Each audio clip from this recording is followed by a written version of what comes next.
Ok, vamos lá. Eu tenho aqui na minha frente um material bem denso sobre o músculo oblíquo interno. E, confesso, é um daqueles músculos que na faculdade a gente aprende a origem, a inserção, decora tudo para a prova e depois esquece o porquê dele ser tão importante, né?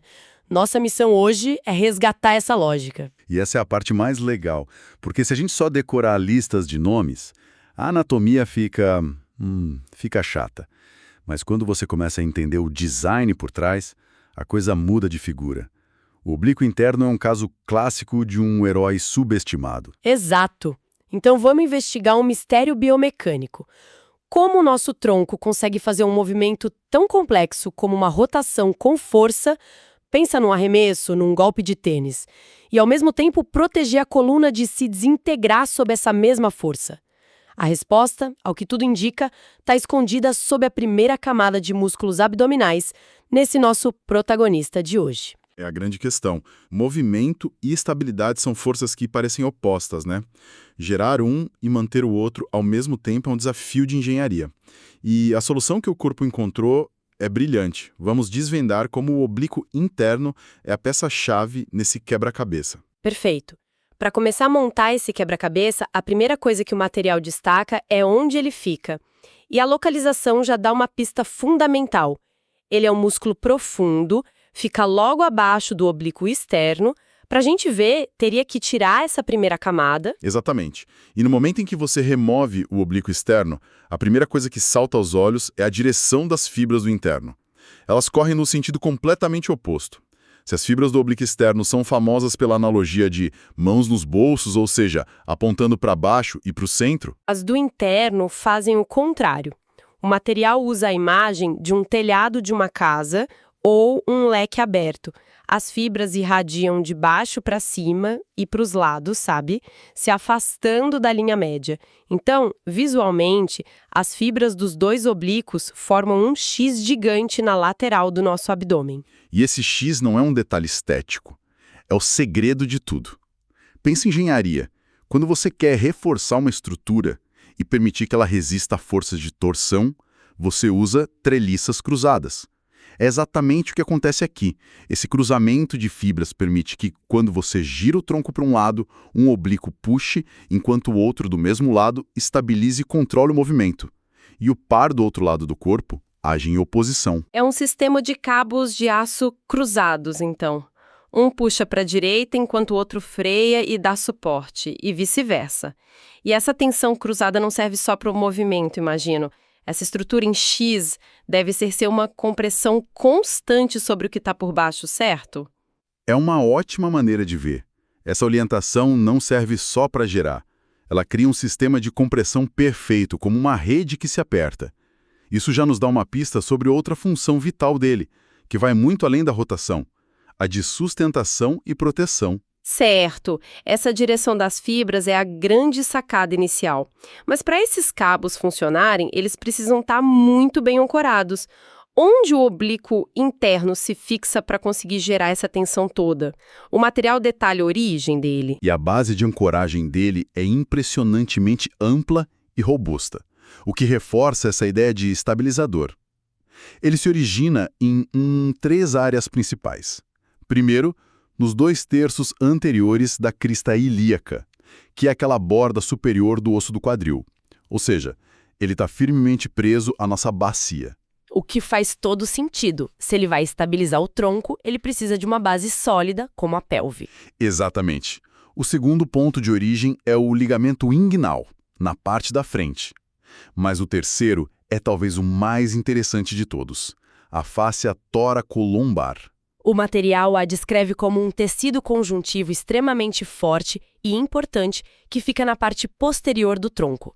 Mas por que essa conexão específica é tão crucial? Porque a fáscia toracolombar não é só um ponto de fixação passivo. Ela é como uma grande lona de tecido ultra-resistente, que conecta os músculos do abdômen, como o oblíquo interno e o transverso, com os grandes músculos das costas, como o latíssimo do dorso e os eretores da espinha. É a ponte que integra a força da frente com a das costas. Ah, então não é só um músculo da barriga. Quando o oblíquo interno contrai, por estar preso nessa fáscia, ele também tensiona essa ride nas costas. Precisamente, ele puxa essa lona por trás, aumentando a rigidez e a estabilidade da região lombar. É por isso que um core forte não é só sobre ter um abdômen definido, mas sobre ter esse sistema de 360 graus funcionando.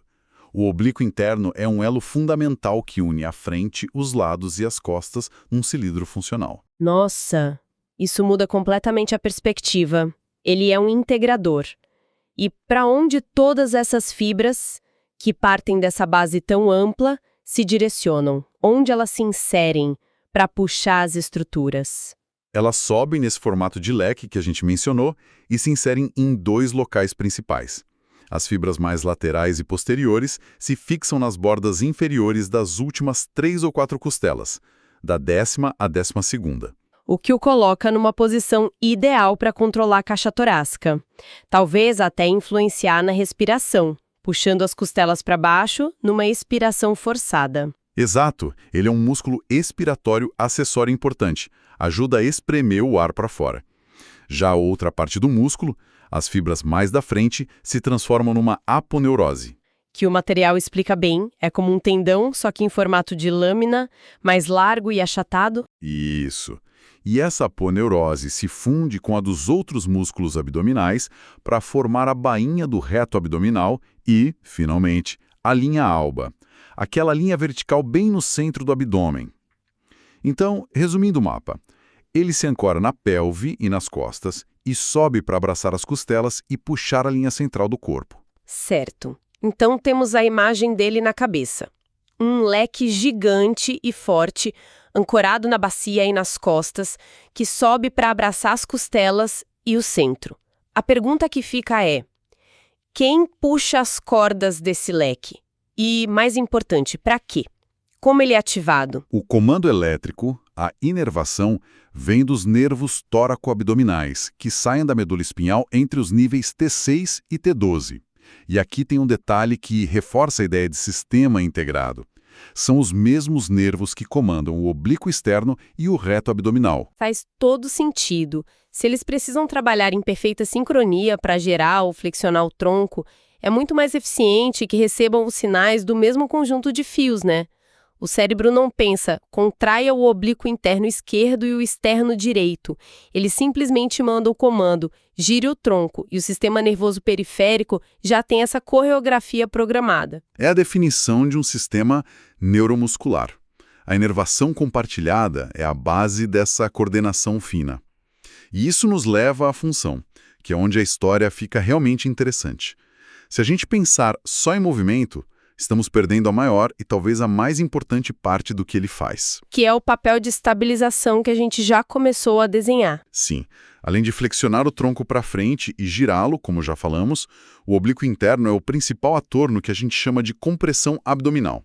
Ele age como uma cinta natural, um espartilho interno. Vamos aprofundar nisso, porque essa ideia de cinta natural é fantástica.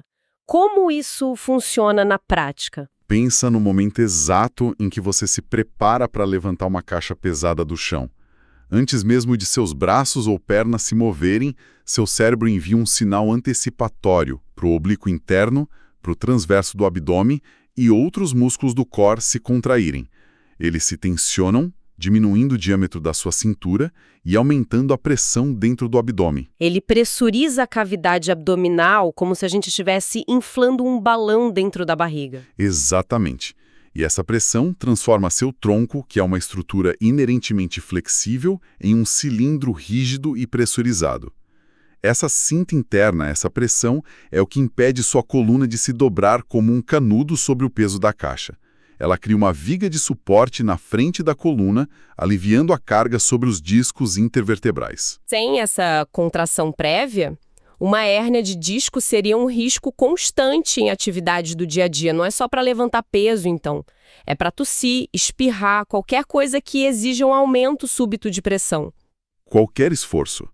Essa capacidade de gerar e modular a pressão intraabdominal é uma das funções mais vitais para a saúde da coluna a longo prazo. E o oblíquo interno, por sua posição e pela direção de suas fibras, é um dos protagonistas silenciosos nesse trabalho de proteção. É fascinante como tudo se conecta. A direção das fibras, a conexão com a fáscia nas costas, a inervação compartilhada, tudo aponta para essa dupla função de ser um motor de movimento e um protetor da estrutura. E essa complexidade toda é o que torna a anatomia tão desafiadora e, ao mesmo tempo, tão bonita. É um quebra-cabeças gigante. Exatamente. E para montar esse quebra-cabeça, você precisa das peças certas e de muita prática. Não basta só ler, é preciso testar o conhecimento, ver como ele é cobrado, aplicá-lo em cenários diferentes. E por falar em ter as ferramentas certas para praticar, para quem está nessa jornada de estudo, a dica é entrar agora em medcob.com.br, baixar o app e aproveitar o maior banco de questões do Brasil. Com provas anteriores de todas as instituições, questões comentadas, resumos práticos, aulas completas e flashcards prontos para revisar onde quiser. Mas voltando à nossa análise, essa função de suporte é algo que, como eu disse no início, a gente tende a esquecer. Focamos muito na estética dos músculos abdominais, nos gomos, e deixamos de lado o papel mais funcional, que é o de estabilização. Com certeza. E é talvez a função mais importante para a saúde da coluna e a prevenção de lesões. Um core forte não é sobre aparência, é sobre ter essa cinta interna funcionando perfeitamente para dar suporte à estrutura mais central do nosso corpo. E pensando em aplicação prática, como a gente pode ter certeza de que está trabalhando esse músculo específico? Muitos exercícios abdominais clássicos trabalham mais o reto abdominal, por exemplo. Uma ótima pergunta. Para acionar o oblíquo interno de forma eficaz, a gente precisa focar nos dois movimentos que ele comanda, rotação e estabilização antilateral. Exercícios como a prancha lateral, por exemplo, são excelentes porque forçam o oblíquo interno a trabalhar isometricamente para impedir que o quadril caia. Se você adiciona uma leve rotação do tronco nesse movimento, aí você o atinge em cheio, trabalhando tanto a função de estabilização quanto a de rotação. Então, exercícios que envolvem torção ou que nos desafiam a não dobrar para o lado são a chave. Entendido? Isso conecta a anatomia que discutimos diretamente com a prática. É isso. A forma segue a função. Se você entende a forma do músculo e a direção das suas fibras, você consegue deduzir quais movimentos vão desafiá-lo mais. Então, para amarrar tudo, resolvemos nosso mistério. O corpo consegue girar com força e se manter estável ao mesmo tempo, graças a esse design engenhoso. O oblíquo interno é essa camada intermediária, profunda, com fibras que correm na direção oposta ao seu parceiro superficial, o oblíquo externo, formando um X de estabilidade. Ele tem uma base de ancoragem fortíssima na pelve e na face tóraco-lobar, o que o integra com a musculatura das costas. E ele não é só um motor para flexão e rotação. Ele é, acima de tudo, um estabilizador essencial, a peça central da nossa cinta interna que pressuriza o abdômen para proteger a coluna e os órgãos. A interação entre os dois oblíquos é um exemplo perfeito de engenharia biomecânica. Permite movimentos complexos e, ao mesmo tempo, cria uma armadura de proteção. Cada detalhe, da direção da fibra ao ponto de inserção, tem um propósito claro e multifuncional. Nada é por acaso na anatomia funcional.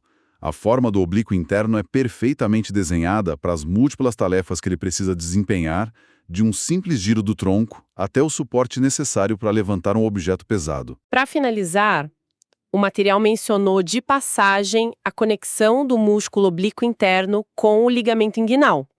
Isso nos leva a uma questão interessante para se pensar. Algo para continuar a reflexão depois daqui. Considerando essa ligação direta, essa origem de parte de suas fibras no ligamento inguinal... Sim, é uma conexão anatomicamente muito íntima. Então, a questão que fica é, como uma fraqueza ou uma lesão no músculo oblíquo interno poderia afetar a integridade do canal inguinal? Uma área que já é estruturalmente um ponto fraco da nossa parede abdominal e tão suscetível a hérnias, fica aí o pensamento para explorar